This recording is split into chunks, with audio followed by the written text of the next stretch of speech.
The morning fog rolled across Fort Braxton like a gray shroud, muffling the sounds of early reveille and casting everything in an otherworldly haze. November 15th, 2024, wasn't supposed to be anything special, just another routine Thursday at the sprawling military installation in North Carolina. But by noon, this day would send shockwaves through the Pentagon, trigger emergency meetings at Langley, and force 3 different government agencies to rewrite their understanding of what was possible. Preparing and narrating this type of story took us long efforts and hard work. So if you are enjoying the story, please consider subscribing to our channel. The base operated with military precision as always. Guard rotations changed every 4 hours. Identification scanners beeped methodically at checkpoint after checkpoint. And thousands of personnel moved through their daily routines with practiced efficiency.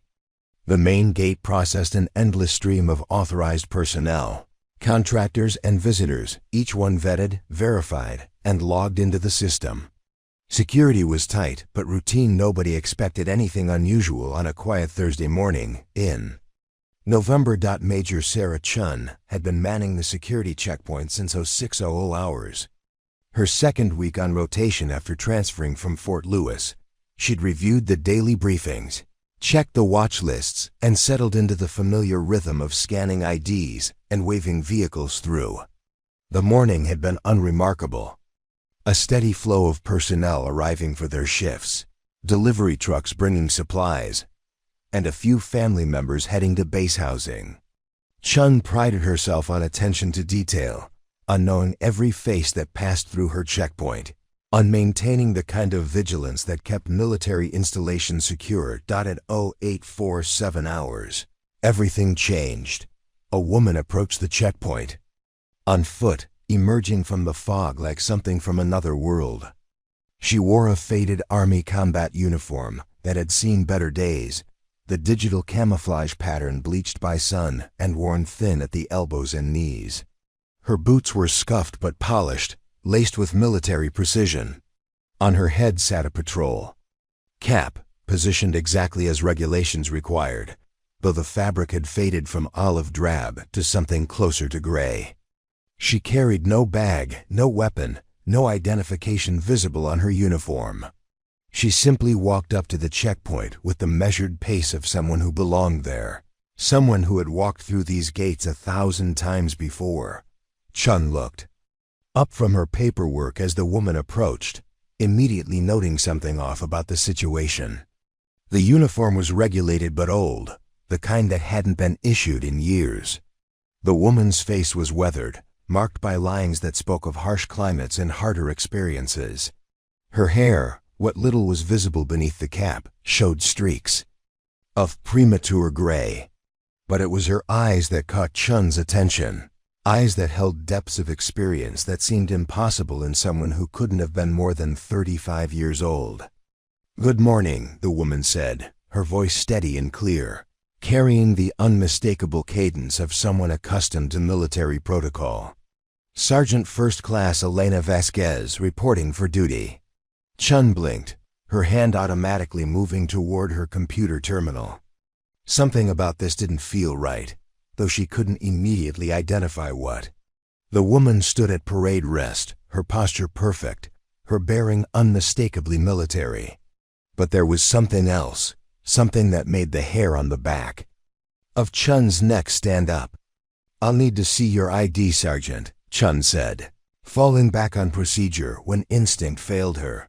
The woman who called herself Elena Vasquez reached slowly into her breast pocket and withdrew a military identification card. It was old, the lamination yellowed with age, the photograph showing a younger version of the woman standing before the checkpoint.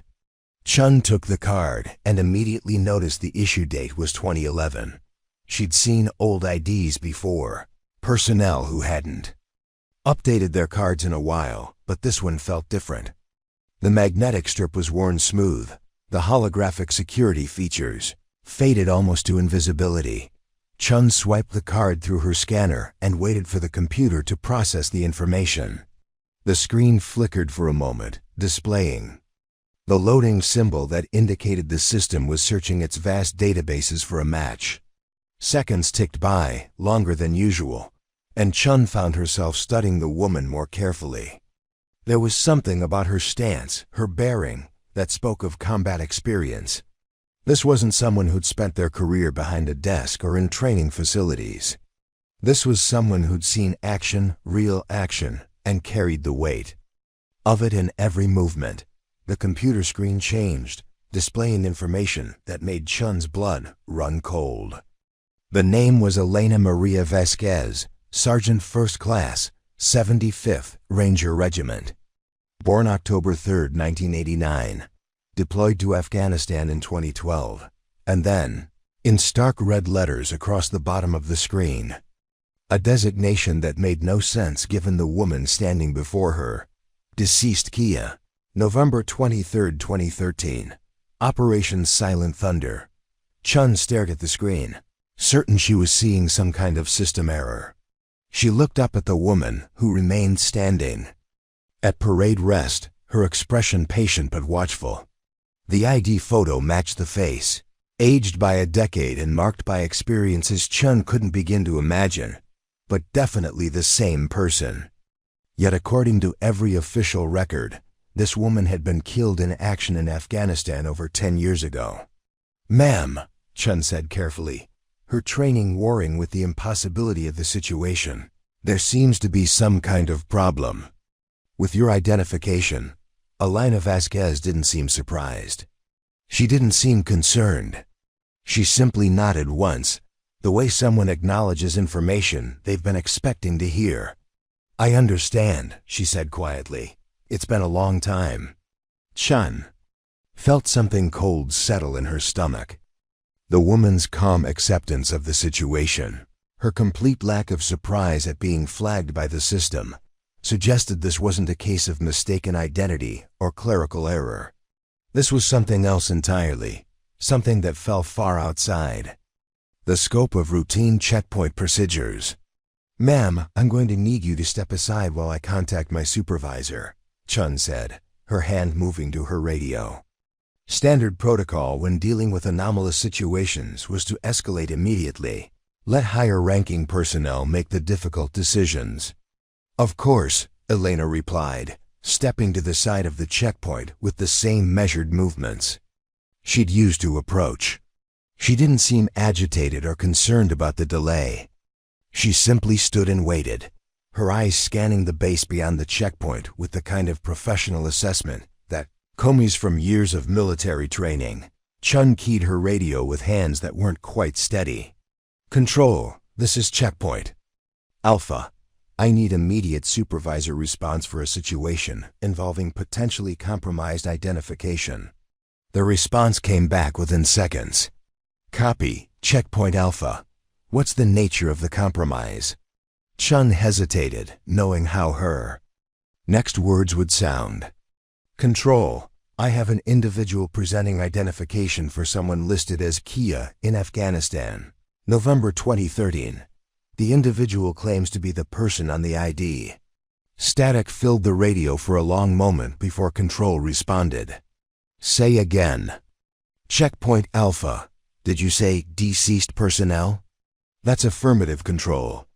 The individual is claiming to be Sergeant First Class Elena Vasquez, 75th Rangers, who according to our database was killed in action over 10 years ago." The radio went silent. Chun could almost hear the wheels turning at the security office. Supervisors trying to figure out how to handle a situation that definitely wasn't covered in any manual they'd ever read.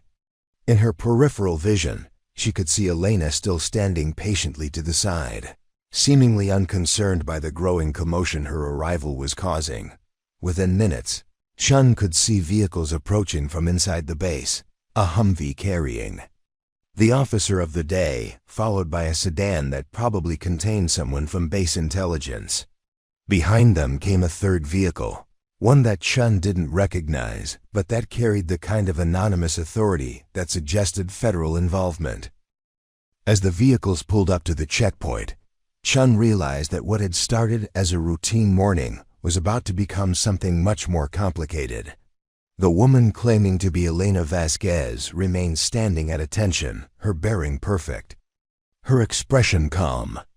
But there was something in her eyes now, a flicker of something that might have been anticipation or might have been resignation. The morning fog was beginning to lift, revealing the sprawling base in all its mundane detail. Guard towers, administrative buildings, barracks, and training facilities stretched out under the gray November sky. Everything looked normal, ordinary, the way it had thousands of mornings before. But something fundamental had changed the moment. Elena Vasquez walked out of that fog and presented an ID card that should have belonged to a ghost dot as the senior officers climbed out of their vehicles and approached the checkpoint. Chun couldn't shake the feeling that she was witnessing the beginning of something much larger than a simple identification problem. The woman's calm certainty, her complete lack of surprise at the system's response, suggested she'd known exactly what would happen when she presented that ID. She'd known it would trigger alerts, bring supervisors running, and set in motion a chain of events that would reach far beyond the gates of Fort Braxton. Whatever Elena Vasquez's story was, whatever had happened to her in the 10 years since she was supposed to have died in Afghanistan, Chun had the distinct feeling that by the end of the day, a lot of people were going to wish she'd never walked through that fog, and presented her impossible identification card. Lieutenant Colonel James Morrison stepped out of the lead Humvee with the practiced efficiency of an officer who'd handled countless security incidents over his 20-year career. As the base's deputy provost marshal, he'd dealt with everything from a WO soldiers to potential terrorist threats. But the radio call from Checkpoint Alpha had been unlike anything. His experience. A dead soldier presenting valid identification wasn't covered in any manual he'd ever read. Morrison was a tall man with graying temples and the kind of steady demeanor that came from years of making difficult decisions under pressure. He'd served 3 tours in Iraq and 2 in Afghanistan, earning a Bronze Star and the respect of every soldier under his command. But as he approached the checkpoint where Elena Vasquez stood waiting, he felt something he rarely experienced: uncertainty.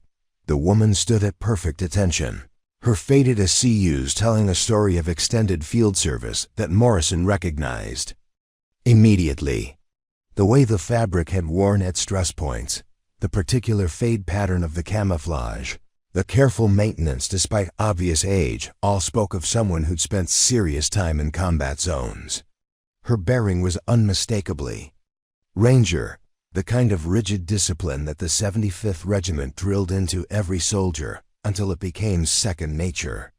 "Sergeant Vasquez," Morrison said, stopping 3 feet away and returning her salute with military precision. "I'm Lieutenant Colonel Morrison, Deputy Provost Marshal. I understand there's some confusion about your identification." Elena's voice was steady, carrying the kind of controlled tone that Morrison associated with soldiers who'd seen too much. "No confusion, sir. I am Sergeant First Class Elena Maria Vasquez, 75th Ranger Regiment, 3rd Battalion. I've been deployed for an extended period and am reporting back to duty." Morrison studied her face, noting the premature lines around her eyes, the way she held herself with the hypervigilance of someone accustomed to danger. Everything about her screamed experienced combat soldier, yet the database clearly showed she'd been killed in action in Afghanistan over a decade ago. Captain Lisa Rodriguez emerged from the intelligence sedan, her laptop already in hand. As the base's S2 intelligence officer, Rodriguez had access to classified databases that went far beyond standard personnel records. She was a sharp woman in her early 30s, known for her analytical mind and her ability to piece together complex puzzles from incomplete information. "Colonel," Rodriguez said quietly, positioning herself so Elena couldn't overhear, "I've run preliminary checks on Elena Vasquez. The records are consistent across all databases here on November 23, 2013, during Operation Silent Thunder in Helmand Province. Her body was never recovered due to enemy fire, but she was declared dead after 72 hours with no contact. Morrison nodded grimly. What about the woman standing there? Rodriguez glanced at Elena, who remained motionless despite the obvious discussion taking place around her. Biometric data from the checkpoint scanner shows a 97% facial recognition match with surface photos.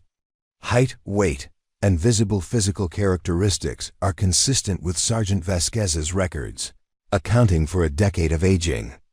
The third vehicle had discharged 2 men in civilian clothes, who carried themselves with the unmistakable authority of federal agents. Morrison didn't need to see their credentials to know they were intelligence operatives, probably CIA given the speed of their response.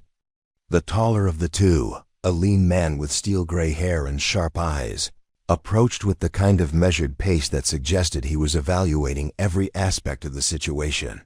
"Colonel Morrison," the man said, extending his hand. "Agent David Parker, Central Intelligence Agency. We received automatic notification when Sergeant Vasquez's name appeared in your security systems." Morrison shook the offered hand, noting the calloused palm of someone who'd spent time in the field. "Agent Parker, I take it that the agency has some interest in this case?" Parker's expression remained neutral, but Morrison caught a flicker of something concerning, perhaps, or recognition. Operation Silent Thunder was a classified mission. When personnel from that operation show up after being declared KIA, it tends to get our attention. The second agent, younger with the build of someone who spent significant time in the gym, was already photographing Elena from multiple angles with a high-end camera. She remained motionless throughout the process, her discipline absolute even under circumstances that would rattle most people. Sergeant First Class Michael Torres had been standing near the checkpoint's secondary position, ostensibly maintaining perimeter security, but actually watching the unfolding drama with growing fascination. As a member of the base's quick reaction force, Torres had seen his share of unusual situations, but nothing quite like this. The woman claimed to be a dead ranger, and everything about her suggested she was telling the truth. Torres had served with Rangers during his deployment to Syria, had learned to recognize the particular brand of quiet professionalism that came from elite training and combat experience. Elena Vasquez carried herself exactly like every Ranger he'd ever known, controlled, alert, and utterly unshakable. But she'd supposedly been dead for over 10 years. "Ma'am," Torres found himself saying, stepping closer despite the presence of senior officers and federal agents. "What unit were you with in the 75th? Elena turned her attention to him, and Torres felt the weight of her gaze. Her eyes held the kind of depth that came from experiences most people couldn't imagine. "3rd Battalion, Bravo Company, 1st Platoon," she replied without hesitation. "We were attached to Special Operations Task Force West for Operation Silent Thunder." Torres nodded slowly. The details were consistent with what he knew about Ranger operations in Afghanistan during that time frame. More importantly, she'd answered with the kind of immediate precision that couldn't be faked. "What was your MO, Sergeant?" 11 Bravo. Infantry. Cross-trained in communications and medical support. Again, the response came without hesitation, delivered with the matter-of-fact tone of someone reciting basic biographical information. Agent Parker stepped closer, his attention now focused entirely on Elena. "Sergeant Vasquez, I'm going to need you to come with us for debriefing. There are questions about your absence that need to be addressed."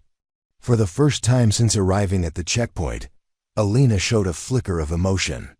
It wasn't fear or surprise, but something closer to resignation, as if she'd been expecting this moment for a long time. "I understand, sir," she said simply.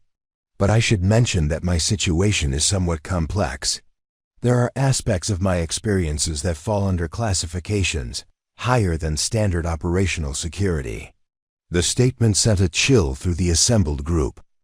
Morrison had enough experience with special operations to know that when someone mentioned classifications above normal levels, they were usually referring to programs that existed in the gray areas between official military operations and activities that governments preferred to deny. Captain Rodriguez was furiously typing on her laptop, cross-referencing databases and pulling up classified files that required her highest-level clearances.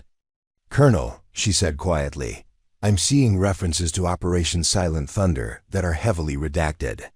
Multiple agencies were involved, and there are compartmentalized files that I don't have access to." Parker exchanged a glance with his partner, a look that spoke of shared knowledge and mutual concern. "Sergeant, when you say complex, what exactly are you referring to?" Elena was quiet for a long moment, her gaze moving across the assembled faces. When she spoke, her voice carried a weight that made everyone lean closer to hear. "Sir, I've been operating under deep cover for the past 10 years. My death was necessary for the mission to continue. But circumstances have changed, and I've been recalled to active duty by agencies whose existence most people in this group aren't cleared to know about." The silence that followed her statement was absolute. Even the normal sounds of base activity seemed muted, as if the very air around the checkpoint had thickened with the implications of what she'd just revealed. Morrison felt his worldview shifting in ways he wasn't prepared for.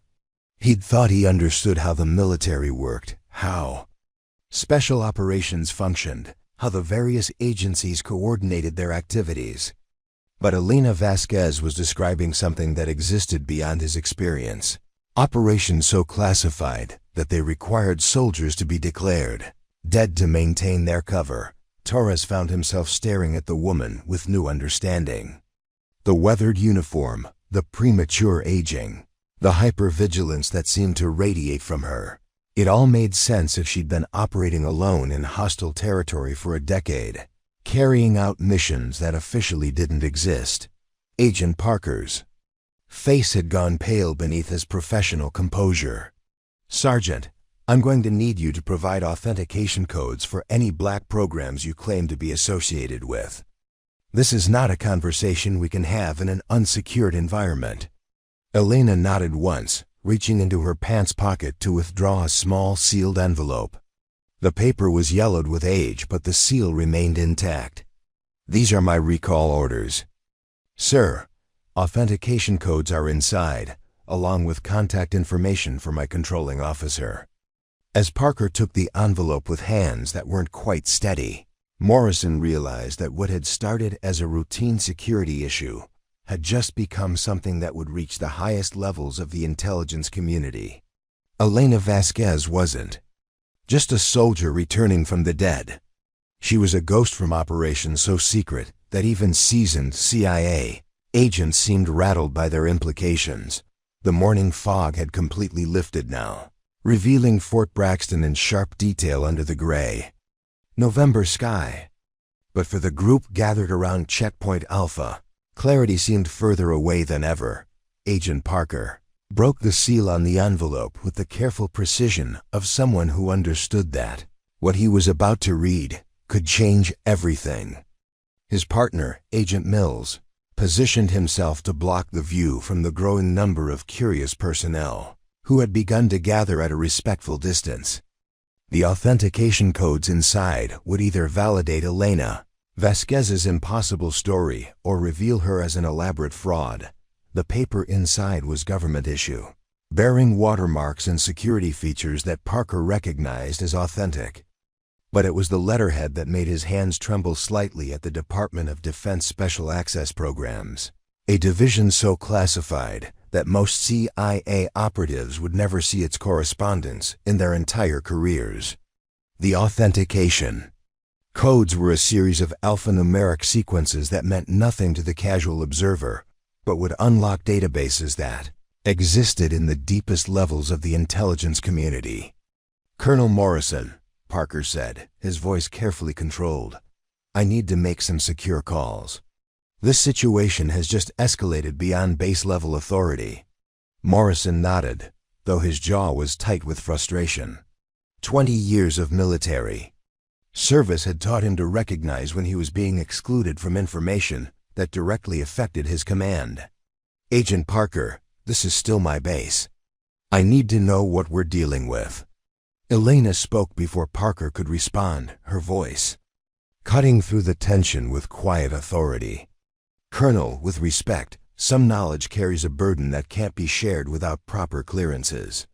What I can tell you is that my presence here represents no threat to your base or your personnel. Lieutenant Commander Sarah Kim from Naval Intelligence had arrived in the 4th vehicle, her presence indicating that Elena's situation had triggered alerts across multiple service branches. Kim was a small woman with an analytical mind that had made her legendary in intelligence circles. She carried a tablet connected to the most secure networks available to the military intelligence community. Sergeant Vasquez, Kim said, approaching. With the measured steps of someone evaluating a potential threat, I've been reviewing what records we can access regarding Operation Silent Thunder. The official after-action reports list you as Kier with no body recovered. Can you explain the discrepancy? Elena's posture remained rigid, but something in her eyes suggested she was choosing her words very carefully. Ma'am, the operation required elements that went beyond standard military protocols. My apparent death was necessary to maintain operational security for ongoing activities that extended far beyond the initial mission parameters. Kim's fingers moved across her tablet, accessing files that required her highest clearances. I'm seeing references to joint CIA operations, but most of the relevant files are compartmentalized above my access level. That's unusual for someone in my position. Sergeant Torres had been listening to the exchange with growing amazement. The idea that soldiers could be declared dead to maintain cover for extended operations was something he'd heard whispered about in special operations circles but had never seen confirmed. Elena Vasquez was living proof that such programs existed, that there were levels of classification that went beyond anything he'd imagined. Sergeant, Torres said quietly, if you don't mind me asking, where have you been for the past 10 years? Elena turned her attention to him, and Torres saw something flicker across her face pain, perhaps or exhaustion so deep it had become part of her very being. Various locations, Sergeant. Places where American personnel couldn't officially operate. Conducting activities that required complete deniability. The implications of her words sent a chill through the assembled group.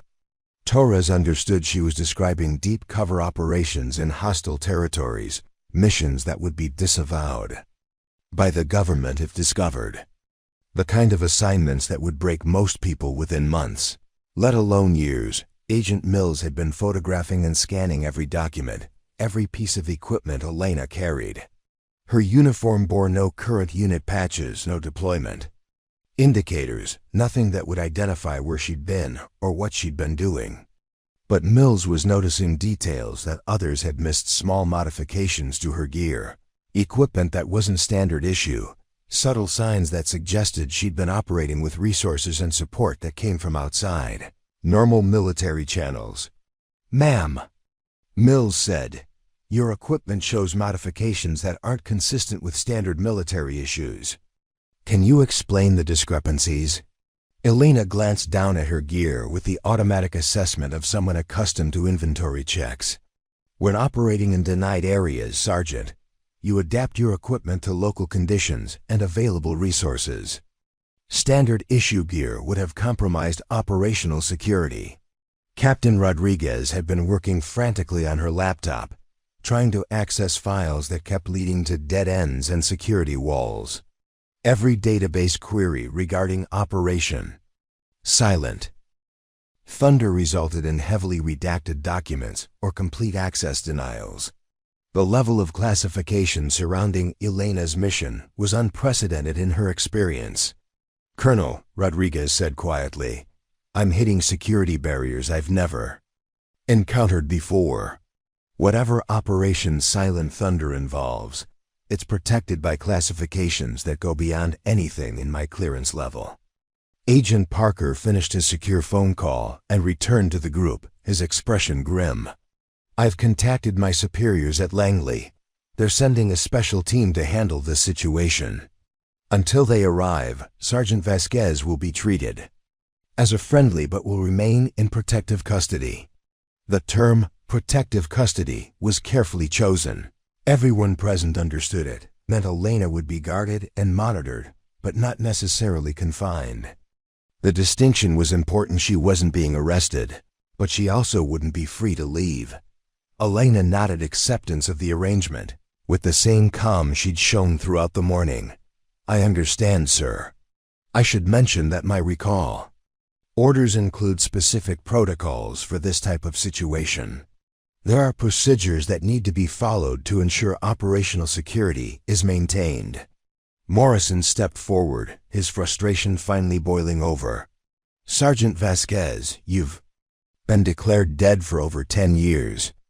You appear at my base claiming to be on some kind of classified mission that nobody seems authorized to discuss. I have federal agents arriving, multiple intelligence agencies involved, and security protocols that nobody seems to understand. I need something more than vague references to operational security." Elena met his gaze steadily, and Morrison saw something there that made him step back despite himself. Her eyes held the kind of haunted depth that came from experiences that changed a person fundamentally. When she spoke, her voice carried a weight that made everyone listen.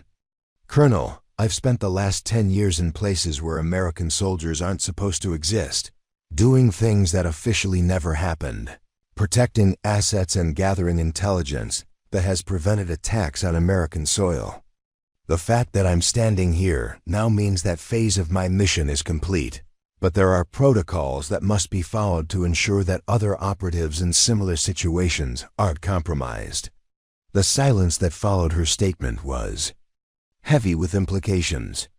Torres found himself looking at Elena with new respect, understanding that she was describing a level of sacrifice that went beyond normal military service. She'd given up her identity, her life, her very existence for missions that the public would never know about. Lieutenant Commander Kim had been reviewing more files on her tablet, cross-referencing Elena's service record with other classified operations. "Sergeant, I'm seeing references to other personnel who were declared Kier during the same time frame as your supposed death. Are you suggesting there are other operatives in similar situations?" Elena's expression didn't change, but her silence was enough. The assembled group began to understand they weren't dealing with a single, unusual case, but potentially a systematic program that used declared deaths as cover for extended deep cover operations.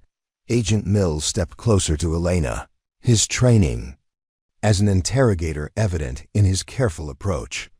"Ma'am, if you've been operating under deep cover for a decade, how do we verify your claims? What proof do you have that you are who you claim to be?"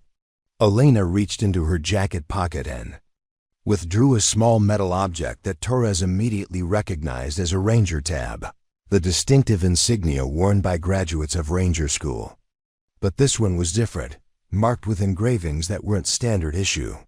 "This tab was given to me by my commanding officer before I went dark," Elena said, holding the insignia so everyone could see it.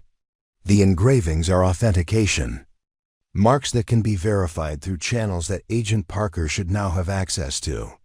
Parker took the tab and examined it closely, noting details that weren't visible to casual observation. The metal showed signs of years of wear, and the engravings were done with precision that suggested official fabrication rather than aftermarket modification. "I'll need to have this authenticated," Parker said, "but the craftsmanship is consistent with official Special Access Program materials." The growing crowd of onlookers had been kept at a respectful distance by security personnel, but word was spreading throughout the base that something extraordinary was happening at Checkpoint Alpha. Rumors were already beginning to circulate. Stories about a dead soldier returning, about federal agents and classified operations, about mysteries that reached into the highest levels of the intelligence community. Elena seemed aware of the attention, but unaffected by it. Maintaining her military bearing despite the unprecedented nature of her situation. She'd spent 10 years in environments where the smallest mistake could mean death, where maintaining cover was literally a matter of survival. The scrutiny of curious soldiers and federal agents was nothing compared to what she'd endured. Mourning had transformed from routine base operations into something that would be discussed in classified briefings for years to come. Elena Vasquez's return from the dead had opened doors to programs that most of the assembled personnel hadn't known existed, revealing levels of government operations that existed in the shadows between official military action and complete deniability. Corporal Jessica Martinez had been pulling perimeter security duty when the commotion at Checkpoint Alpha began, but she couldn't shake the feeling that something fundamentally wrong was happening. As a member of the base's military police unit, Martinez had developed an instinct for reading situations, and everything about Elena Vasquez's treatment felt off. Here was a woman who carried herself with the unmistakable bearing of an experienced combat veteran, yet she was being treated with suspicion rather than respect. Martinez was 26 years old, a second-generation immigrant whose parents had fled El Salvador in the 1980s. She'd joined the army to prove herself, to demonstrate that she belonged in a country that sometimes made her feel like an outsider. The military had given her purpose, structure, and the kind of clear moral framework that civilian life often lacked. But watching Elena being surrounded by agents and officers while maintaining perfect military discipline triggered something deep in Martinez's sense of justice. The growing presence of federal agents bothered Martinez more than she could articulate. Agent Parker and Agent Mills moved with the predatory efficiency of people accustomed to getting their way through intimidation and bureaucratic authority. They weren't treating Elena like a returning soldier. They were treating her like a threat to be contained. The distinction mattered more than Martinez could explain. Even to herself, Elena had been standing at attention for over an hour now, never once asking to sit down or requesting water despite the stress of her situation. Martinez recognized the discipline that level of control required. She'd served alongside Rangers during her deployment to Iraq and knew that their training created soldiers who could endure physical and psychological pressure that would break most people. Elena's composure under circumstances that would rattle anyone spoke to training and experience that went far beyond standard military service. "Ma'am," Martinez found herself saying, approaching Elena despite the obvious displeasure of the federal agents. "Would you like some water? You've been standing for quite a while." Elena turned her attention to Martinez, and the younger woman felt the weight of eyes that had seen too much. "Thank you, Corporal. I'm fine for now, but I appreciate the consideration." Agent Mills stepped between them immediately, his voice carrying the kind of authority that brooked no argument. "Corporal, this is a federal matter. Please return to your assigned duties." Martinez felt her jaw tighten at the dismissal. Elena wasn't a prisoner. She was a soldier who deserved basic courtesy and respect. The agent's tone suggested he viewed Elena as something to be managed rather than someone to be honored for her service. "Sir," Martinez said carefully, "I was simply offering basic hospitality to a fellow service member. That's standard courtesy on any military installation." Mills' expression hardened. "Corporal Martinez, is it? This individual's status is under investigation. Until that investigation is complete, any interaction must be authorized through proper channels." The exchange had drawn the attention of other personnel who'd been watching the situation unfold. Sergeant Torres stepped closer, his own discomfort with the federal agent's approach becoming more apparent. Several other soldiers had begun to gather at the edges of the area, drawn by curiosity but staying at respectful distances. Elena spoke quietly, her voice cutting through the tension. "Corporal Martinez, Agent Mills is correct that protocols must be followed. But I want you to know that your offer of water was exactly the kind of courtesy that makes me proud to serve alongside soldiers like you." The simple statement carried more weight than any speech about military values. Martinez felt something settle in her chest, a confirmation that her instincts about Elena were correct. This was a soldier who understood honor, who recognized the bonds that connected military personnel regardless of rank or assignment. Colonel Morrison had been watching the interactions with growing concern. The federal agents were treating his base like hostile territory, issuing orders to his personnel and restricting normal courtesies between service members. His 20 years of experience told him that Elena Vasquez represented something extraordinary, not something threatening. "Agent Parker," Morrison said, his voice carrying the authority of someone who commanded respect through competence rather than intimidation. "While I understand your security concerns, Sergeant Vasquez is on my base and under my protection. My personnel will extend appropriate military courtesy unless you can demonstrate an immediate threat." Parker's response was measured but firm. "Colonel, with respect, this situation involves classified programs that exceed your clearance level. Until we can verify Sergeant Vasquez's claims and assess any potential security implications, standard protocols must be suspended." Morrison's expression darkened. "Agent Parker, I've held a top-secret clearance for 15 years and have commanded special operations personnel. I'm not some desk jockey who doesn't understand security requirements. But I also understand military courtesy and the treatment that soldiers deserve." The confrontation between military and federal authority was becoming more apparent to everyone present. Martinez found herself caught between her training to follow orders and her instinct that Elena was being treated unjustly. The woman had served her country with distinction, had apparently sacrificed everything for missions that officially didn't exist, and was now being treated like a potential security threat rather than a returning hero. Specialist David Kim from the Base Communications Unit had been monitoring radio traffic and digital communications since Elena's arrival. As someone responsible for information security, Kim had noticed unusual patterns in the message traffic patterns that suggested Elena's presence had triggered alerts far beyond normal military channels. "Sergeant Torres," Kim said quietly, "I'm seeing communication spikes that indicate this situation is being monitored at the Pentagon level. Multiple agencies are coordinating responses, and there are encrypted channels active that I've never seen before." Torres nodded grimly. The level of attention Elena's return was generating confirmed his suspicions that she represented something much more significant than a simple case of mistaken identity. "Kim, what kind of agencies are we talking about?" Kim glanced around to ensure he wasn't overheard by the federal agents.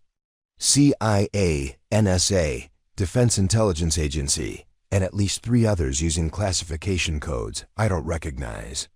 Whatever Operation Silent Thunder was, it's still active in ways that reach the highest levels of the intelligence community. The implications were staggering. Elena hadn't just returned from a decade-long mission, she'd returned from something that continued to have operational significance at the national level. The resources being mobilized to handle her situation suggested she possessed information or capabilities that multiple agencies considered critically important. Martinez had been observing Elena's reactions to the various conversations happening around her. The woman showed no surprise at the level of attention her arrival was generating. No concern about the federal agent's presence, no anxiety about her uncertain status. She stood with the patience of someone accustomed to waiting, the composure of someone who'd faced far worse situations than being questioned by government officials. "Sergeant Vasquez," Martinez said during a brief lull in the official conversations, "how long were you expecting this reunion to take?" Elena's slight smile was the first expression of warmth she'd shown since arriving. "Corporal, I've learned that operations like this follow their own timeline. The important thing is that all parties have the information they need to make informed decisions." Her answer was diplomatic but revealing. Elena was treating her return not as a homecoming, but as a mission phase that required careful management. She understood that her presence created complications that would ripple through multiple organizations, and she was prepared to endure whatever processes were necessary to resolve those complications. Agent Mills had been receiving regular updates through his secure communication device, each message seeming to increase his concern about the situation. The authentication codes Elena had provided were apparently yielding information that painted a picture more complex than anyone had anticipated. "Parker," Mills said quietly, positioning himself so Elena couldn't hear, "Langley is reporting that the authentication codes check out, but they're flagged for programs that require special handling. We're dealing with someone who's been operating at levels that most CIA personnel never access." Parker's expression reflected the weight of that information.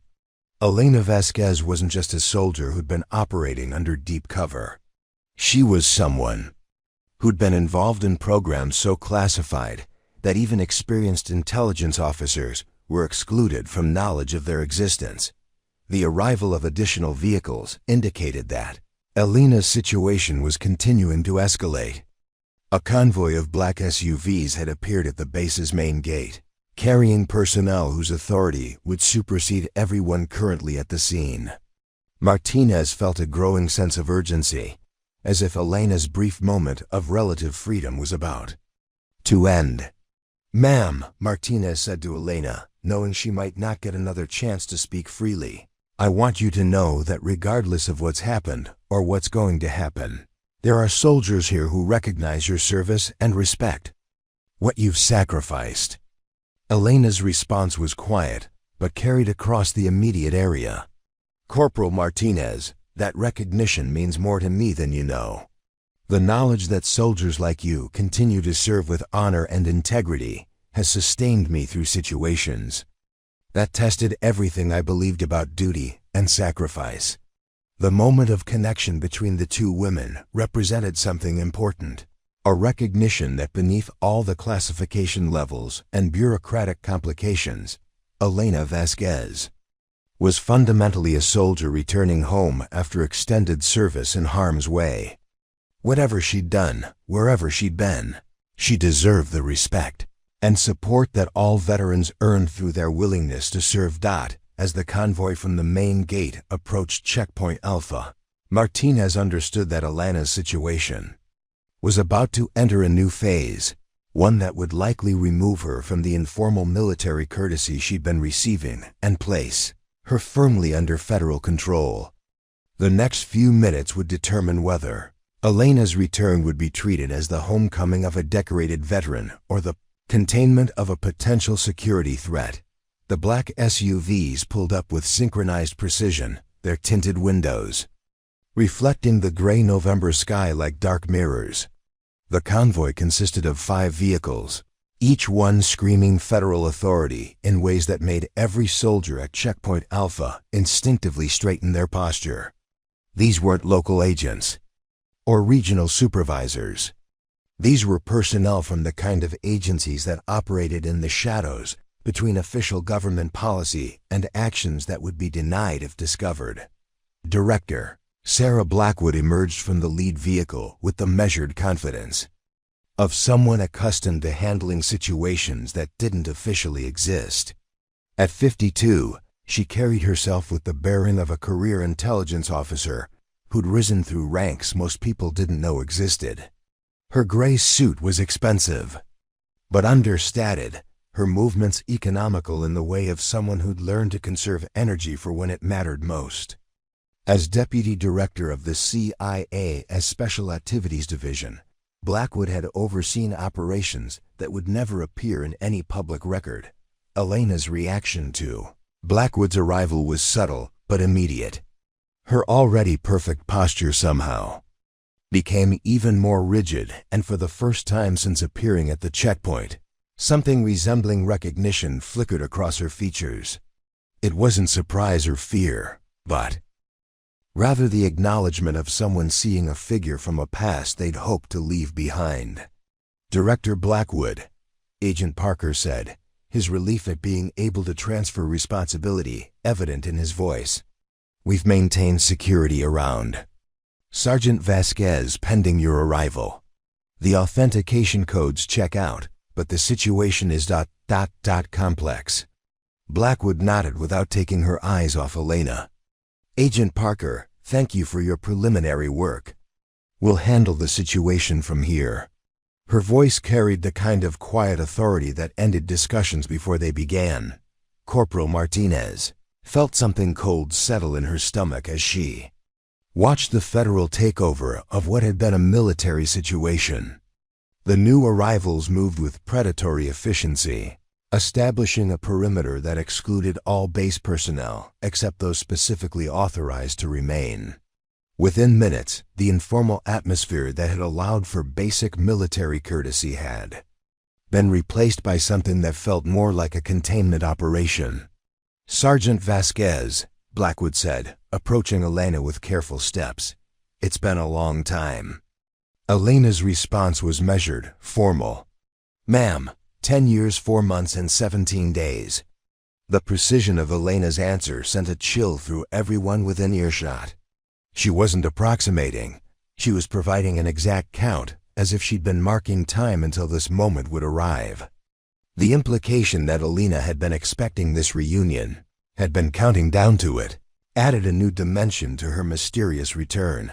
Blackwood studied Elena's face with the analytical intensity of someone reading intelligence reports. "You look different than I expected. The years have left their mark." "The mission requirements were extensive," Elena replied, her voice carrying undertones that suggested experiences she wouldn't describe in present company. "But the objectives were achieved."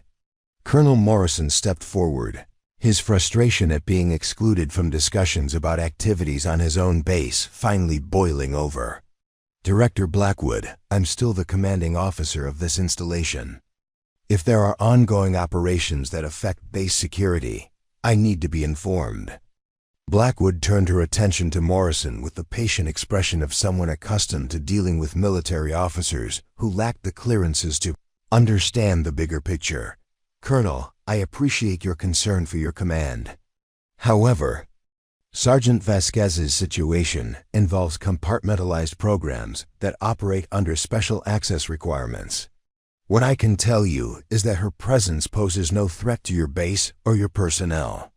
The dismissal was polite but absolute. Morrison understood he was being excluded from information that directly affected his command, and his expression reflected 20 years of frustration with intelligence agencies that operated according to their own rules. Sergeant Torres had been watching the federal agents establish their perimeter, noting how they moved with the kind of coordination that suggested extensive training in situations exactly like this one. These weren't people responding to an unexpected crisis. They were implementing procedures they'd rehearsed for scenarios involving returning deep cover operatives. "Martinez," Torres said quietly, positioning himself so the federal agents couldn't overhear. "Something about this feels wrong. They're treating Elena like she's dangerous instead of like she's coming home." Preparing and narrating this type of story took us long efforts and hard work. So if you are enjoying the story, please consider subscribing to our channel. Martinez nodded, her own discomfort growing as she watched Elena being isolated from any normal military support structure.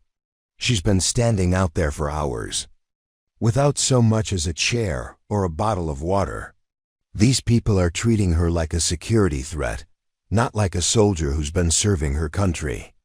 Their conversation was interrupted by the arrival of Dr. Elizabeth Harper, a woman in her 40s who carried the kind of medical bag that suggested she specialized in situations that couldn't be handled at normal hospitals. Harper's presence indicated that Elena's evaluation would involve more than standard debriefing procedures. "Sergeant Vasquez," Dr. Harper said, approaching with the careful demeanor of someone accustomed to working with trauma survivors. "I'm Dr. Harper. I'll be conducting some routine medical assessments as part of your reintegration process." Elena's response was immediate and firm. "Ma'am, I respectfully decline any medical evaluation until I've had the opportunity to consult with legal counsel regarding my rights as a returning service member. The statement hung in the air like a challenge. Elena wasn't just asserting her rights, she was demonstrating knowledge of procedures that suggested she'd been briefed on what to expect upon her return. Someone had prepared her for this moment and had given her information about how to protect herself during the reintegration process. Blackwood's expression shifted slightly, revealing concern she'd been trying to conceal. "Sergeant, legal counsel. Isn't necessary for routine medical screening.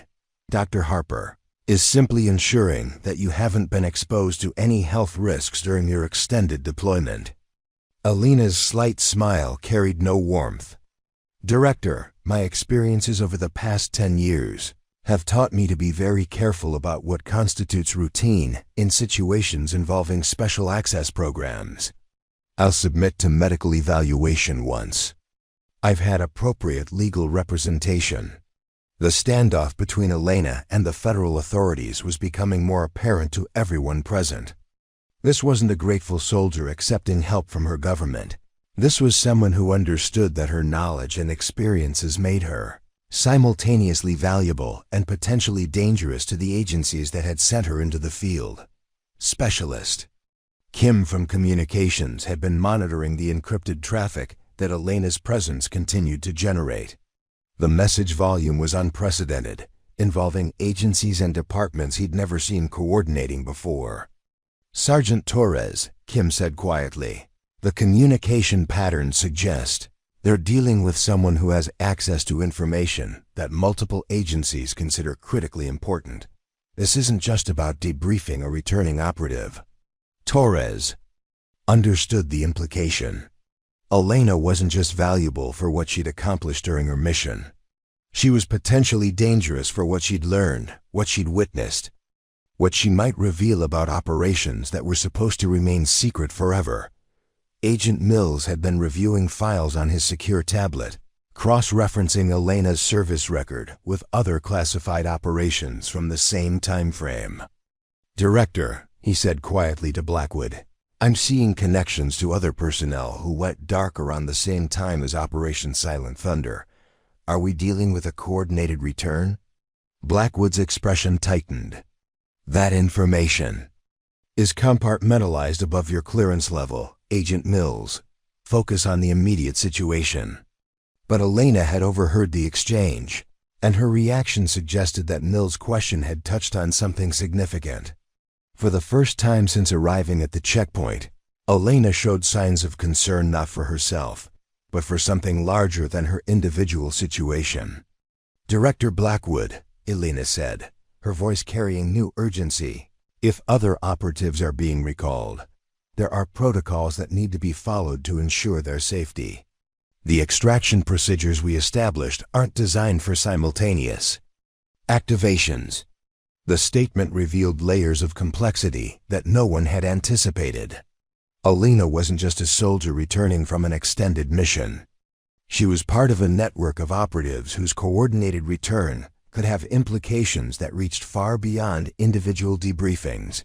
Corporal Martinez had been watching Elena's body language throughout the morning, noting how the woman's composure had remained absolute despite increasingly stressful circumstances. But Elena's concern about other operatives was the first crack in her controlled facade, revealing someone who cared more about her fellow soldiers than about her own situation. "Ma'am," Martinez said, stepping closer despite the federal agent's obvious displeasure, "is there anything we can do to help? Any way the base personnel can support whatever you need?" Elena looked at Martinez with genuine gratitude, recognizing the offer as the kind of military solidarity that transcended rank and assignment. "Corporal, your willingness to help means everything. But the best thing you can do right now is remember that sometimes soldiers serve in ways that can't be publicly acknowledged, and they deserve respect regardless of whether their service can be officially recognized."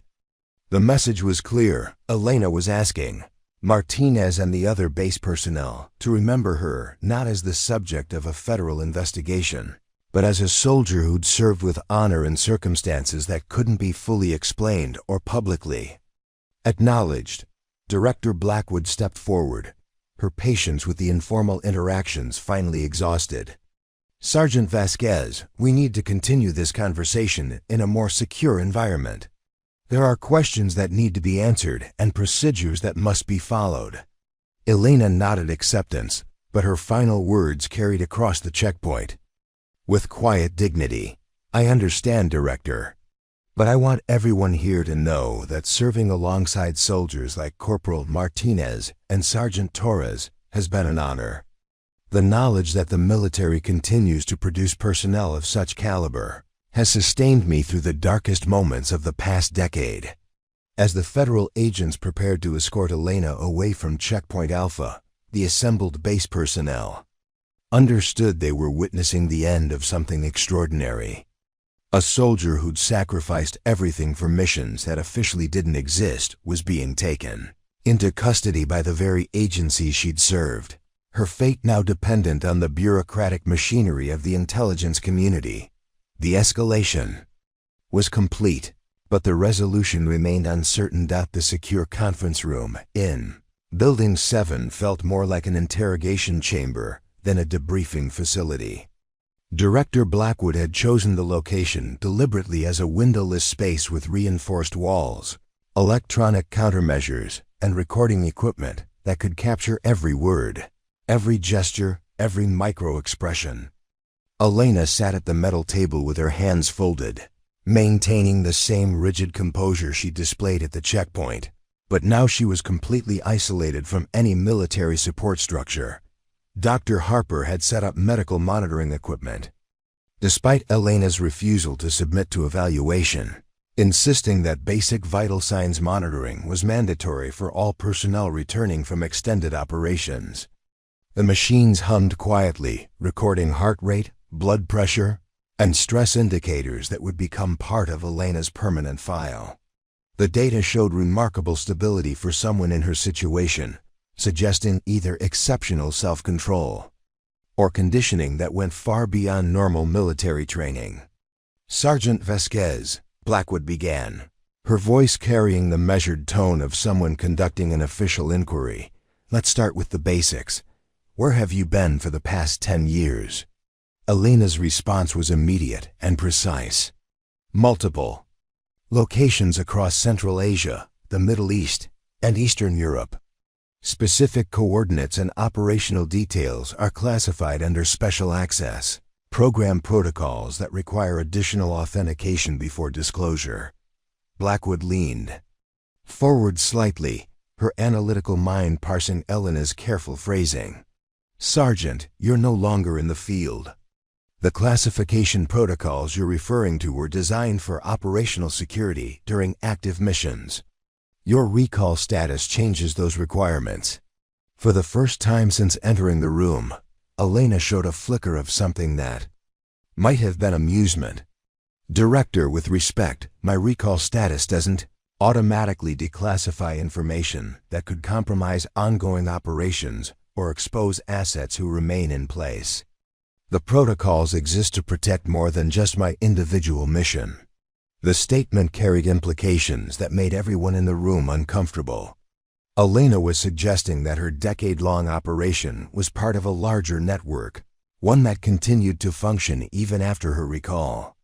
The idea that there were other operatives still in place, still dependent on the security measures Elena was maintaining, added complexity to what Blackwood had hoped would be a straightforward debriefing. Agent Parker, who had been reviewing files throughout the morning, looked up from his tablet with obvious concern. "Director, I'm seeing references in the classified databases to Operation Silent Thunder having multiple phases.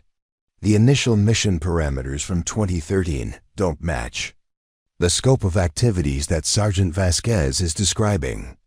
Elena's slight nod confirmed Parker's observation. "Agent Parker is correct. Operation Silent Thunder evolved significantly from its original parameters.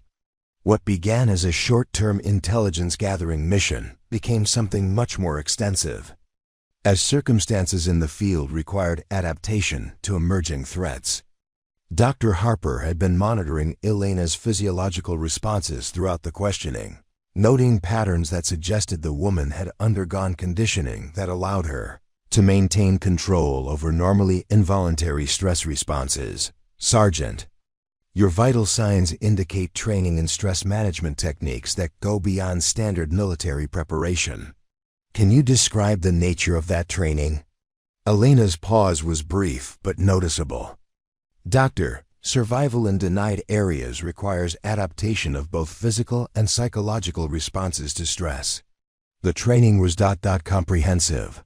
The careful phrasing suggested experiences that Elena wasn't prepared to discuss in detail. But Dr. Harper's medical training allowed her to read between the lines. The conditioning Elena displayed was consistent with preparation for extended isolation, potential capture, and psychological pressure that would break most people within weeks. Meanwhile, outside the secure conference room, Corporal Martinez had been unable to shake her concern about Elena's situation. The transition from military courtesy at the checkpoint to federal custody in a secure facility felt wrong at a fundamental level. Elena had served her country for over a decade in circumstances that nobody fully understood, and now she was being treated like a potential security threat rather than a returning hero. Martinez had spent her lunch break researching everything she could find about Operation Silent Thunder, but the classified nature of the mission meant that publicly available information was virtually non-existent. What little she could find suggested a joint CIA military operation in Afghanistan that had resulted in multiple casualties and had been classified far above normal operational security requirements. Sergeant Torres had been thinking about Elena's situation from a different angle. His experience with special operations had taught him that soldiers who spent extended periods in hostile territory often developed survival mechanisms that could make reintegration difficult. Elena's careful responses, her obvious wariness of medical evaluation, and her insistence on legal representation all suggested someone who'd learned not to trust institutional authority, even when that authority claimed to be helping. Martinez, Torres said, finding her in the base library where she'd been researching. I've been thinking about Sergeant Vasquez. Something about this whole situation doesn't add up. Martinez looked up from the computer terminal where she'd been searching military databases. What do you mean? Torres sat down across from her, lowering his voice despite the library's relative privacy. Think about it. She shows up after 10 years, has authentication codes that check out, knows details about classified operations that she couldn't have unless she'd actually been there. And the CIA's response is to treat her like a security threat instead of like a valuable asset returning from an incredibly dangerous mission. The observation struck Martinez as significant. Elena's treatment suggested that her return was seen as a problem to be managed rather than an achievement to be celebrated. You think they're worried about what she might reveal? Torres nodded grimly. I think Elena Vasquez knows things that a lot of very powerful people would prefer to keep secret. And I think she knows that her knowledge makes her dangerous to the very people who sent her into the field in the first place. Back in the secure conference room, Director Blackwood was growing frustrated with Elena's careful responses to every question. Hours of interrogation had yielded precise but limited information, with Elena consistently citing classification protocols and operational security concerns to avoid providing details that might compromise ongoing activities. Sergeant, Blackwood said, her patience finally wearing thin, you need to understand that your cooperation with this debriefing is not optional. There are national security implications to your return that go far beyond individual operational security concerns. Elena's response was delivered with the same measured calm she'd maintained throughout the session.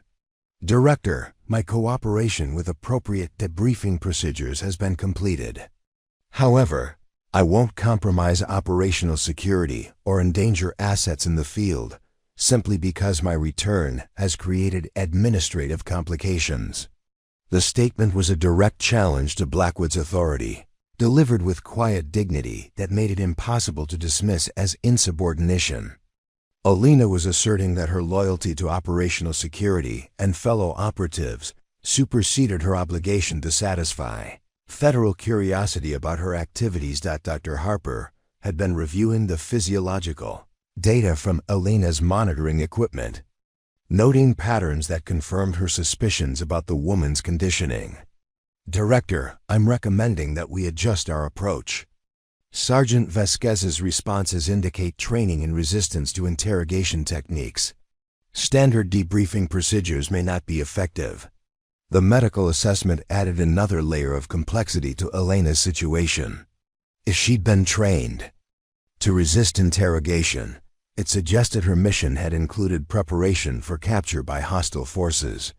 The level of conditioning required for such training indicated resources and preparation that went far beyond normal military operations. Elena's slight smile at Dr. Harper's assessment was the first sign of genuine emotion she'd shown since entering the secure facility. "Doctor, I appreciate your professional evaluation. However, I should clarify that my responses aren't based on resistance training. They're based on a clear understanding of my obligations to protect information that could compromise ongoing operations and endanger fellow operatives who remain in the field." The distinction was important. Elena wasn't refusing to cooperate out of trained resistance to authority. She was making conscious decisions about what information she could safely share without compromising operations that continued beyond her individual mission. Director Blackwood realized that Elena's decade in the field had created someone who understood operational security from perspectives that went beyond normal military or intelligence training. Elena had learned to think like someone whose survival depended on protecting information, and that conditioning wasn't something that could be easily overcome through standard debriefing procedures. The breaking point had arrived, but not in the way anyone had expected. Elena Vasquez had demonstrated that her return from the dead represented more than just the completion of a long mission. She'd become someone who understood the intelligence community's operations from the inside, someone whose knowledge and experience made her simultaneously invaluable and potentially dangerous to the agencies that had created her. The breakthrough came from an unexpected source. Corporal Martinez had spent the evening making phone calls to veteran advocacy groups, military legal aid organizations, and anyone else who might be able to provide support for a soldier in Elena's situation. Her research had led her to Captain Retired Michael Santos, a former JAG officer who specialized in cases involving classified military operations and soldiers whose service records were complicated by national security concerns. Santos arrived at Fort Braxton at 0630 hours the following morning, carrying a briefcase full of legal documents and a reputation for taking on cases that other military lawyers avoided. He was a compact man in his 40s with the precise bearing of someone who'd learned to fight bureaucratic battles with the same intensity that other officers brought to combat operations.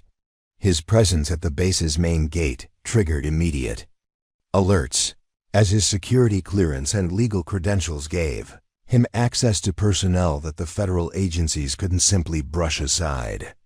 "I'm here to represent Sergeant First Class Elena Vasquez," Santos announced to the duty officer at the main gate. "I have documentation of her request for legal counsel and orders requiring my immediate access to my client." The legal documents Santos carried weren't standard military paperwork. They included writs of habeas corpus, federal court orders, and citations of laws protecting military personnel from extended detention without proper legal representation. More importantly, they demonstrated that Elena's situation had attracted attention from outside the military and intelligence communities, attention that could make her case a matter of public record if not handled carefully. Director Blackwood received notification of Santos's arrival while she was reviewing transcripts from Elena's interrogation. The legal challenge represented exactly the kind of external scrutiny that special access programs were designed to avoid. Elena's case was supposed to be handled quietly, within established intelligence community protocols, but now it threatened to become a legal precedent that could affect how other deep cover operatives were treated upon their return. Director Agent Parker said, entering Blackwood's temporary office with obvious concern.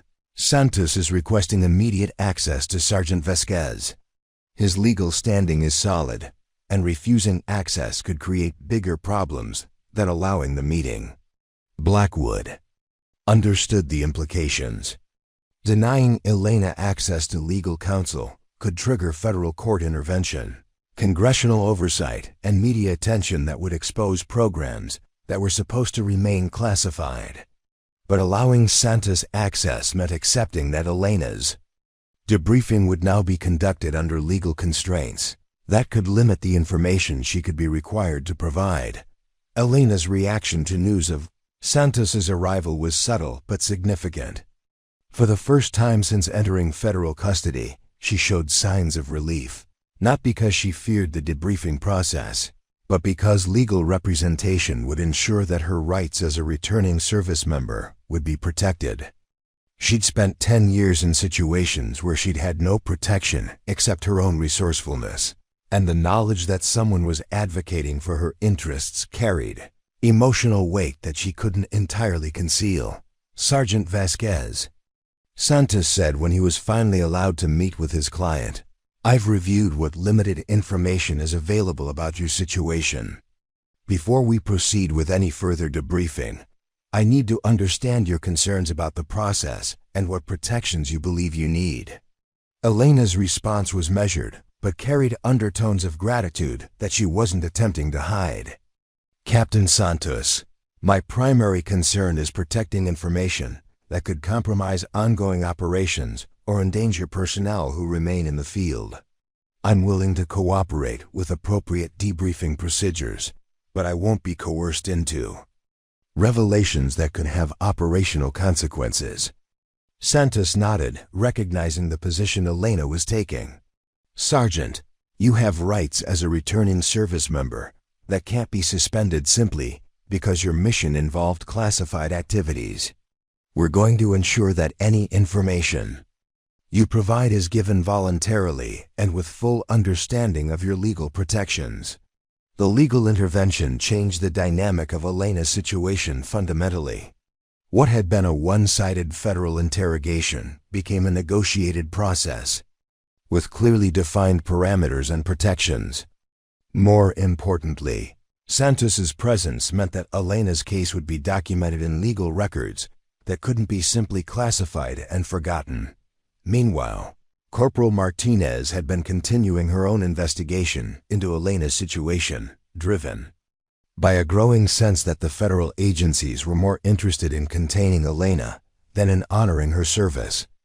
Her research had uncovered disturbing patterns in how soldiers returning from highly classified missions were often treated as security risks, rather than as veterans deserving support and recognition. Martinez had also been in contact with investigative journalists who specialized in military and intelligence matters, sharing what unclassified information she could about Elena's case. The journalists were intrigued by the story of a soldier declared dead for 10 years suddenly reappearing, especially when that reappearance triggered such an extensive federal response. "Torres," Martinez said, finding him in the base's communications center where he'd been monitoring the message traffic surrounding Elena's case, "I think we need to consider going public with what we know about Sergeant Vasquez's situation." Torres looked up from his workstation with concern. "Martinez, that's a dangerous road. If Elena's mission really was as classified as it seems, public exposure could compromise things we don't understand." Martinez had considered that possibility, but her research had convinced her that Elena's rights as a soldier were being violated by agencies more concerned with protecting their own interests than with supporting a returning veteran. "Torres, what if the classification is being used to cover up mistreatment rather than to protect legitimate operational security?" What if Elena is being silenced because her experiences might reveal things that certain people don't want exposed? The question struck at the heart of the moral dilemma surrounding Elena's case. Both Martinez and Torres wanted to support a fellow soldier, but they also understood that their actions could have consequences far beyond Elena's individual situation. Back in the secure conference room, the presence of legal counsel had transformed Elena's debriefing into a more formal process with clearly defined parameters. Captain Santos insisted that all questioning be recorded, that Elena be allowed regular breaks, and that any information she provided be given with full understanding of her rights and protections. Director Blackwood, Santos said, addressing the CIA official directly, my client is prepared to cooperate with legitimate debriefing requirements, but she won't be subjected to coercive questioning or indefinite detention. If you want information about her experiences, it will be provided through appropriate channels with proper legal safeguards. Blackwood realized that Elena's case had moved beyond her ability to control through normal intelligence community procedures. The legal intervention, combined with growing attention from outside the federal agencies, meant that Elena's situation would need to be resolved through negotiation rather than through the kind of controlled debriefing that special access programs normally employed. Elena herself seemed to understand that her case had reached a turning point. The arrival of legal counsel had given her leverage that she'd lacked during the initial interrogation, but it had also made her situation more visible to people and organizations that might not understand the complexities of her mission or the operational security requirements that continued to constrain what she could reveal. Captain Santos, Elena said during a break in the formal debriefing, I want you to understand that my concerns about operational security aren't attempts to avoid accountability. There are people still in the field whose lives depend on maintaining the security of information I possess.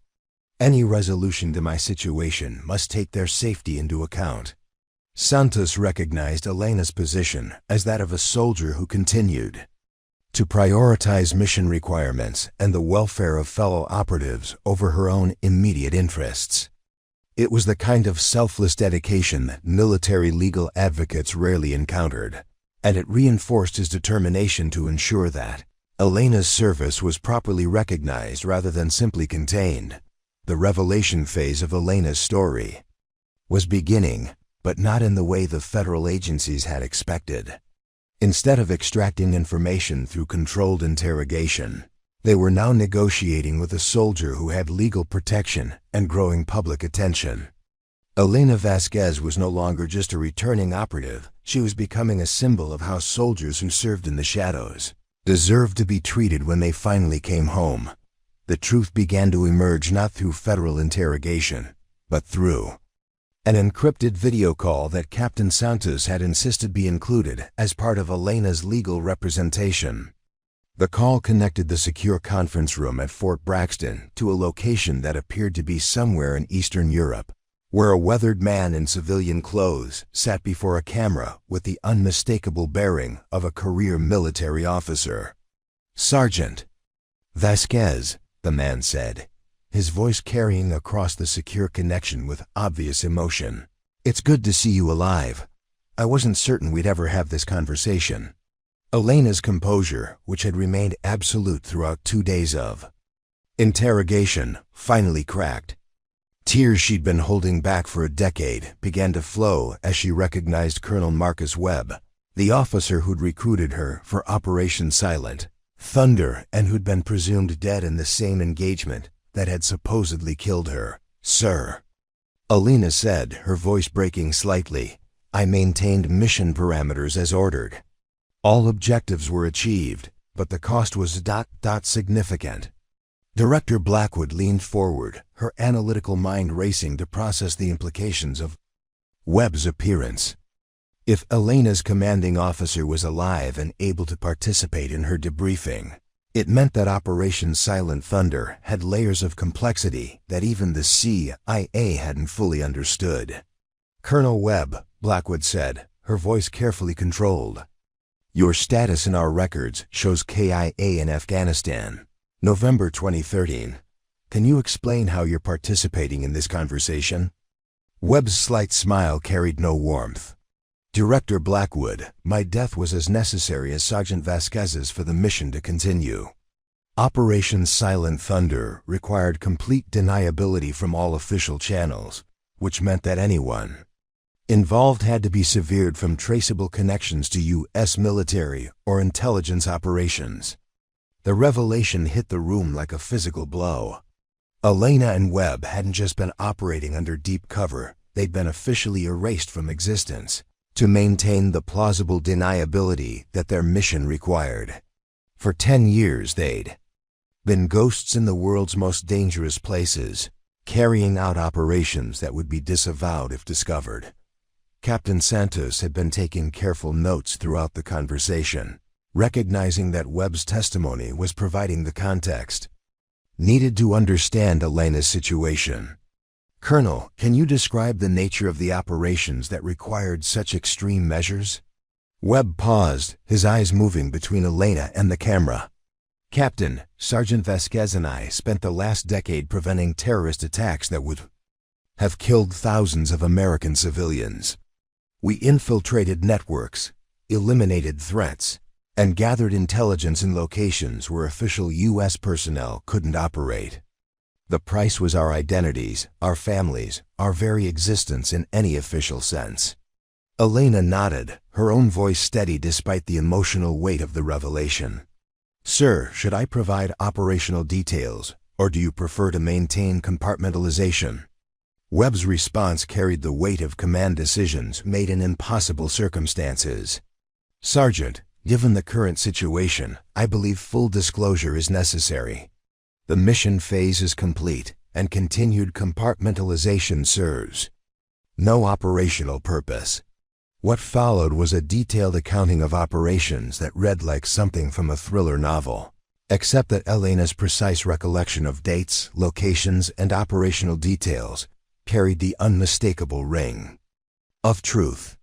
She and Webb had spent 10 years moving through some of the world's most dangerous territories, using assumed identities and resources provided by networks that existed in the gray areas between official government operations and completely deniable activities. Dr. Harper had been monitoring Elena's physiological responses throughout the revelation, noting how her stress indicators actually decreased as she began to share information she'd been carrying in secret for a decade. Sergeant, your vital signs suggest that discussing these experiences is providing psychological relief. Have you been carrying this burden alone for the entire 10 years? Elena's nod was barely perceptible. Doctor, operational security required complete isolation from any official support structure. Colonel Webb and I maintained contact when possible, but for extended periods. We operated independently with no confirmation that our efforts were achieving their intended objectives. The psychological toll of Elena's service was becoming apparent to everyone in the room. She'd spent a decade in hostile territory, carrying out missions that required her to sacrifice not just her identity, but any connection to the support systems that normally sustained military personnel. The fact that she'd maintained her sanity and operational effectiveness under such circumstances spoke to a level of mental resilience that bordered on superhuman. Corporal Martinez had been monitoring communications traffic from the base's communication center, where Specialist Kim had been tracking the federal agency's responses to Elena's debriefing. The message volume had increased dramatically as Elena's testimony provided information that was being disseminated to multiple government departments and allied intelligence services. Torres, Martinez said, entering the communication center. With obvious excitement, the message traffic suggests that Elena's information is triggering major operational responses. Multiple agencies are coordinating activities based on intelligence she's providing. Torres looked up from his monitoring equipment with growing understanding. Martinez, I think we've been looking at this wrong. Elena isn't just a soldier returning from a mission, she's someone whose information is actively preventing threats that are happening right now.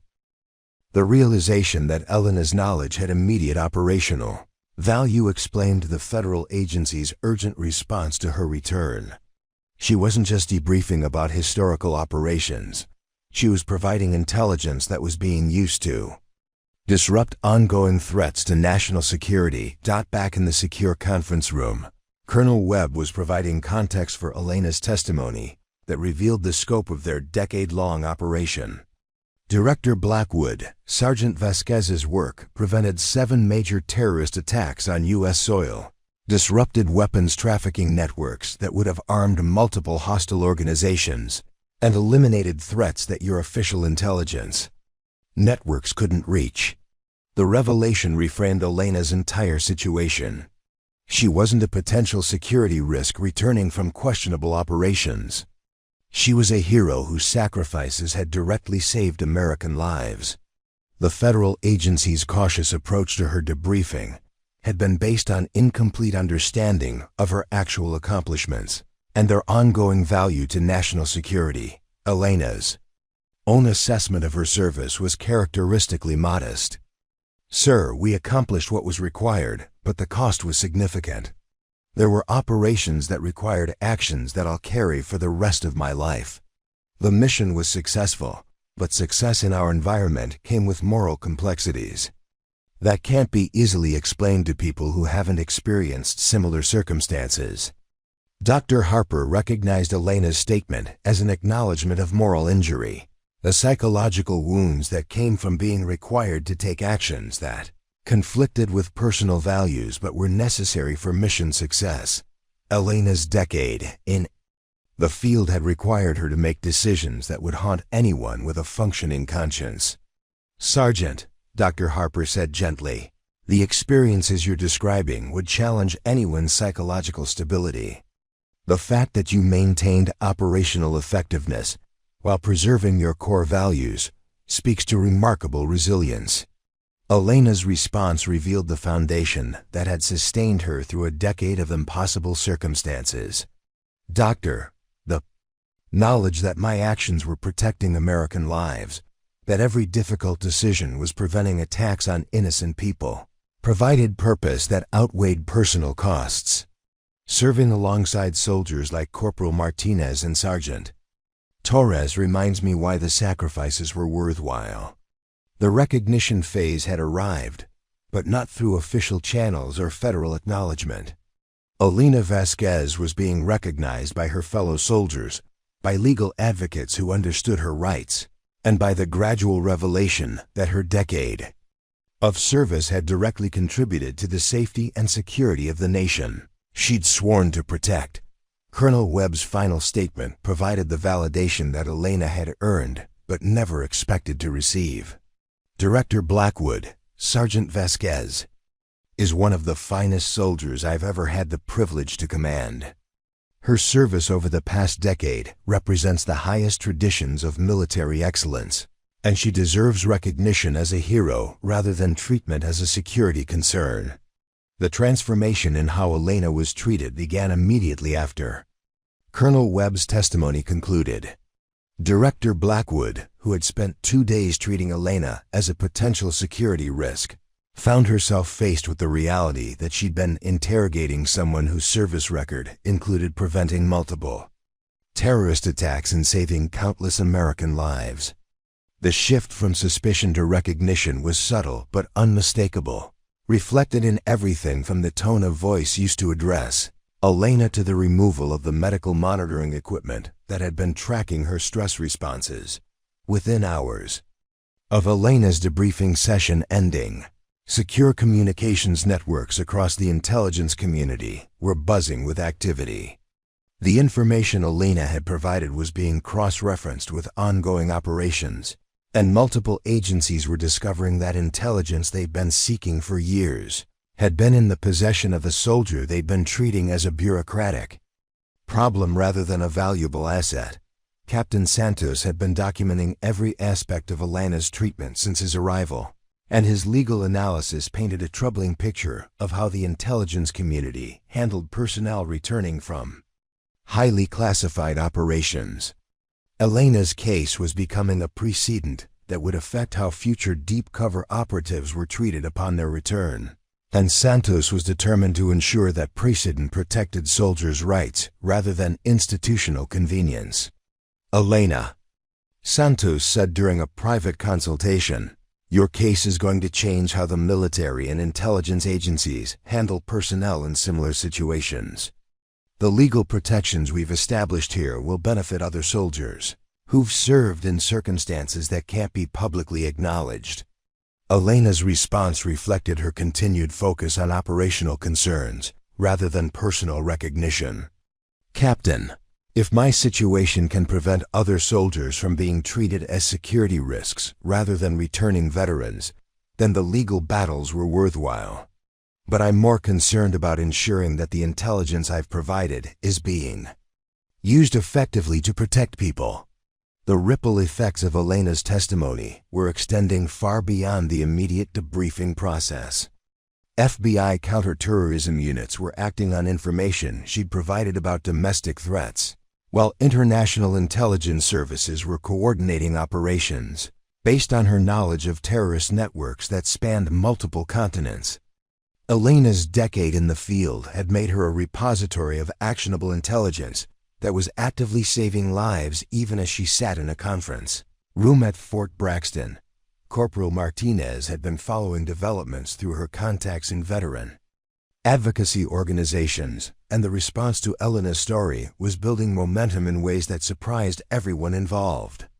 Military legal advocates, veteran support groups, and congressional staff members were beginning to ask questions about how soldiers returning from classified operations were being treated and whether existing policies protected their rights adequately.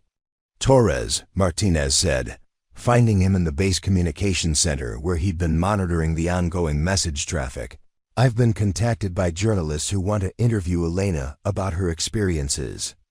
They're not asking for classified information, but they want to tell the story of a soldier who served for 10 years without recognition and then was treated as a security threat when she came home." Torres understood the significance of media attention to Elena's case. Martinez, "That kind of coverage could force changes in how the intelligence community handles similar situations. But it could also create problems for Elena if she's not ready for public attention."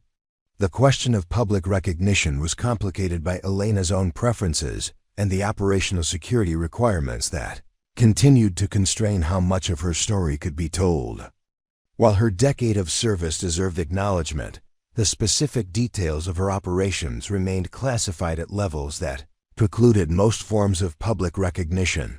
Dr. Harper had been preparing a comprehensive psychological evaluation of Elena's condition, and her findings painted a complex picture of someone who'd endured trauma that would have broken most people, but had somehow maintained her core values and operational effectiveness. Elena's psychological resilience was remarkable, but it came with costs that would require ongoing support to address.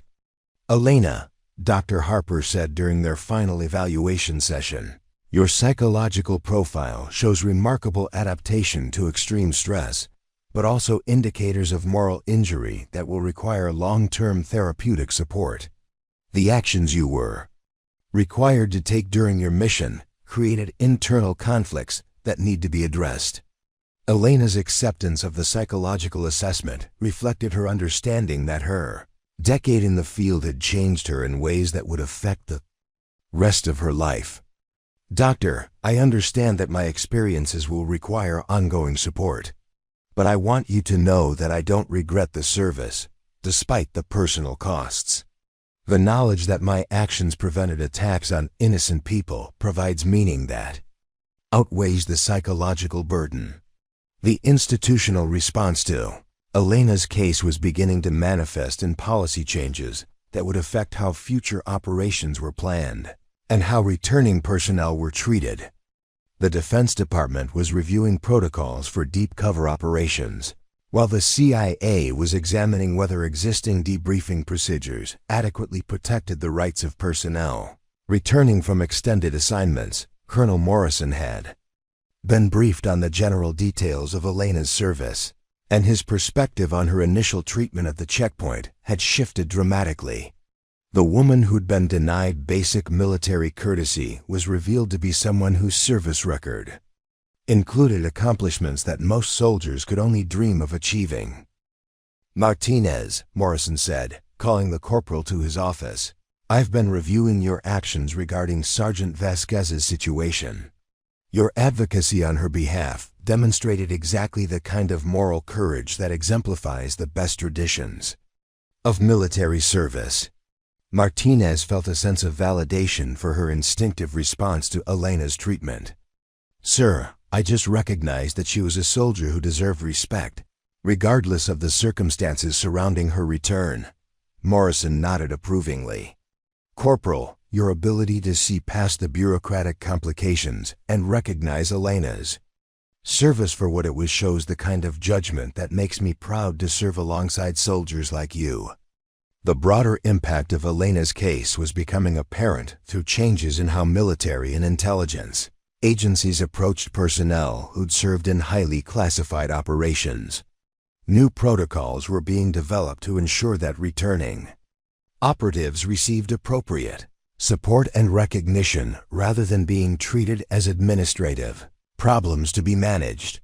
Elena herself was beginning to experience something she hadn't felt in over a decade: recognition from fellow soldiers who understood the sacrifice she'd made. The informal support network that had developed around her case, led by Martinez and Torres, represented the kind of military solidarity that had sustained her through the darkest moments of her decade in the field. "Corporal Martinez," Elena said during one of their brief conversations, "your advocacy on my behalf reminded me why I chose to serve. The knowledge that soldiers like you continue to uphold the values that make military service meaningful gave me strength during operations that tested everything I believed about duty and honor." The message was spreading through military communities that Elena's case represented something important, a reminder that soldiers who served in the shadows deserved recognition and support when they finally came home. Her story was becoming a symbol of how the military community should treat its most dedicated members, regardless of whether their service could be publicly acknowledged. Veterans organizations were beginning to use Elena's case as an example of why existing policies needed to be reformed to better protect soldiers returning from classified operations. The legal precedents established by Captain Santos were being cited in other cases involving personnel whose service records were complicated by national security concerns. Elena's impact extended beyond policy changes to inspire individual soldiers who recognized in her story the kind of selfless dedication that represented the highest ideals of military service. Her decade of sacrifice in hostile territory, followed by her dignified response to institutional suspicion, had created a narrative that reminded everyone involved why military service was fundamentally about protecting others rather than seeking personal recognition.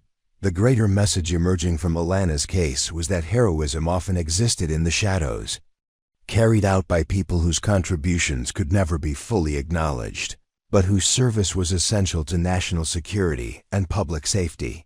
6 months after Elena Vasquez walked out of the November fog and back into official existence, the ripple effects of her return continued to reshape how the military and intelligence communities treated their most dedicated personnel. The changes weren't dramatic or publicly announced, but they were profound in ways that would affect countless soldiers who served in circumstances that officially didn't exist. Elena had chosen to remain on active duty, accepting assignment to a training role at Fort Braxton where she could share her expertise with special operations personnel preparing for deployment. Her classroom bore no indication of her extraordinary service record, and her students knew only that their instructor was someone who'd served in hostile territories and understood the realities of modern asymmetric warfare. The specific details of her decade in the field remained classified, but her knowledge shaped training programs that would save lives in future operations. The memorial service for Operation Silent Thunder personnel had been held in a small chapel. On base, attended by fewer than 30 people who possessed the clearances necessary to acknowledge the mission's existence. Elena stood in her dress uniform, finally able to honor the colleagues who died in service to operations that would never be publicly recognized. Among the names read aloud were those of soldiers who'd continued their service after being declared dead, whose sacrifices were known only to the small community of people who understood the true cost of protecting national security. Corporal Martinez had been promoted to sergeant and assigned to the base's legal assistance office, where she worked with Captain Santos to develop policies protecting soldiers whose service records were complicated by classification requirements. Her advocacy for Elena had revealed a calling she hadn't known she possessed, and her work was helping to ensure that other soldiers in similar situations would receive better treatment than Elena had initially experienced. "Elena," Martinez said, during one of their regular coffee meetings, "I've been working on cases involving 3 other soldiers who were declared dead for operational security reasons. The protocols we established with your case are making their reintegration process much smoother." Elena's satisfaction with that news was evident in her expression. "Sergeant Martinez, knowing that my experiences can help other soldiers makes everything I went through worthwhile. The knowledge that fewer people will face the kind of suspicion I initially encountered is more valuable than any personal recognition." The Congressional hearing on Special Operations Personnel Policies had been held in closed session, with Elena providing testimony about her experiences that led to legislative changes protecting soldiers returning from highly classified assignments.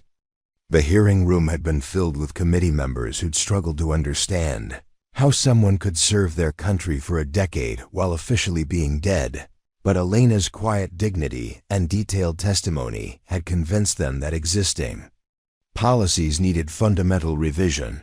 Sergeant Torres had been selected for officer candidate school, his leadership during Elena's initial return having demonstrated the kind of moral courage that the military needed in its officer corps.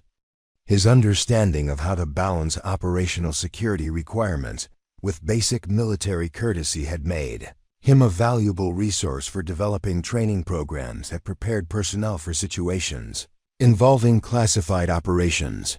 Colonel Webb had returned to the United States for the first time in over a decade, accepting a position at the Pentagon where his expertise in deep cover operations was being used to develop policies that would protect future operatives while ensuring they received appropriate support upon their return.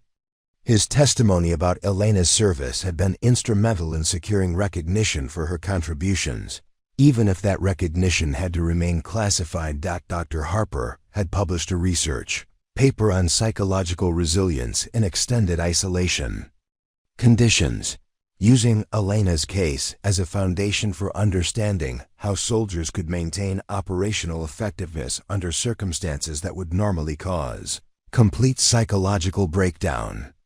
The research was contributing to better preparation for personnel assigned to similar missions and improved support for those returning from extended deployments.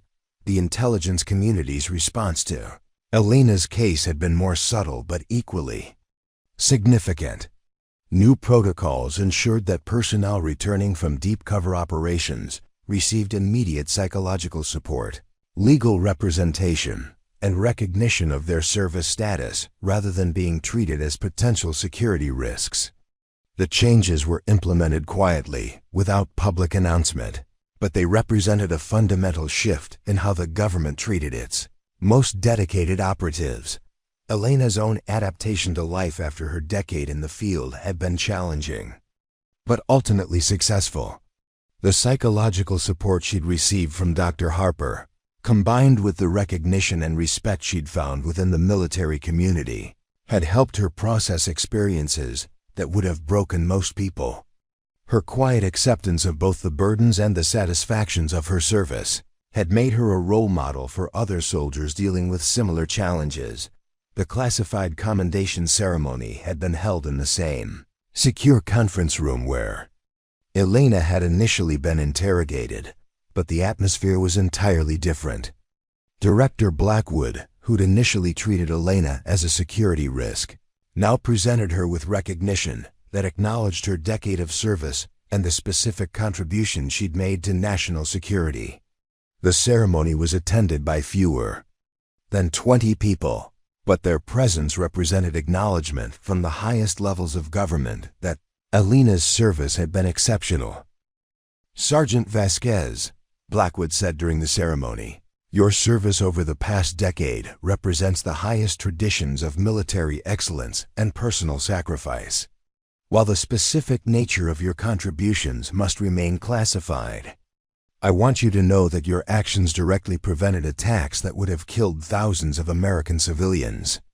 Elena's response was characteristically modest. "Director, I was privileged to serve alongside exceptional people and circumstances. That required everything we had to give. The knowledge that our efforts protected innocent lives provided meaning that sustained us through situations that tested everything we believed about duty and honor." The quiet heroism Elena had displayed throughout her ordeal had inspired policy changes that extended far beyond her individual case. Military legal advocates were using the precedents established by Captain Santos to protect other soldiers whose service records were complicated by classification requirements. Veteran support organizations were developing programs specifically designed to help personnel transitioning from highly classified operations back to conventional military service. Elena's story had become a teaching case in military ethics courses, used to illustrate how soldiers could maintain their values while serving in circumstances that required moral complexity. Her ability to balance operational requirements with personal integrity had provided a model for how military personnel could serve in the gray areas between official policy and necessary action. The lasting impact of Elena's case was reflected in the small but significant changes that made military service more humane for those who served in the shadows. Personnel returning from classified operations now received immediate support rather than suspicion, legal protections that ensured their rights were respected, and recognition that their service was valued even when it couldn't be publicly acknowledged. Elena continued to serve, training the next generation of special operations personnel with knowledge gained through experiences that officially hadn't happened. Her classroom was a place where young soldiers learned not just tactics and techniques, but the values that sustained people through circumstances that tested everything they believed about honor, duty, and service.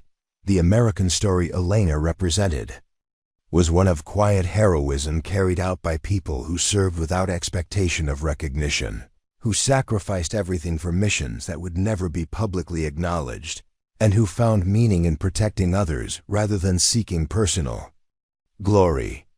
Her decade in the darkness had ended, but her service continued in new forms that honored both her past contributions and her ongoing commitment to the ideals that made military service meaningful. In the end, Elena Vasquez had reminded everyone involved that the greatest heroes were often those who served in silence, whose contributions were known only to the small community of people who understood the true cost of protecting freedom and security in a complex and dangerous world.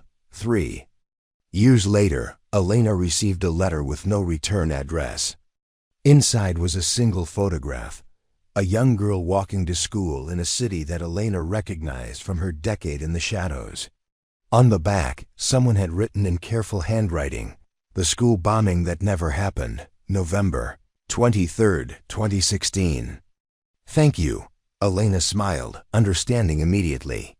It was one of the attacks she and Colonel Webb had prevented, one of the operations that had cost them their official identities, but had saved dozens of innocent lives. Someone who knew the truth had wanted her to see the result of her sacrifice, a child who would grow up safe because of actions that officially never occurred. She folded the photograph carefully and placed it in her desk drawer, next to other mementos from soldiers whose lives had been changed by the training program she now led. The drawer contained thank you notes from operatives who survived dangerous missions using techniques she'd taught them. Letters from military families whose loved ones had come home safely because of skills Elena had passed on. The greatest recognition Elena had ever received wasn't the classified commendation from Director Blackwood or the policy changes that bore her influence.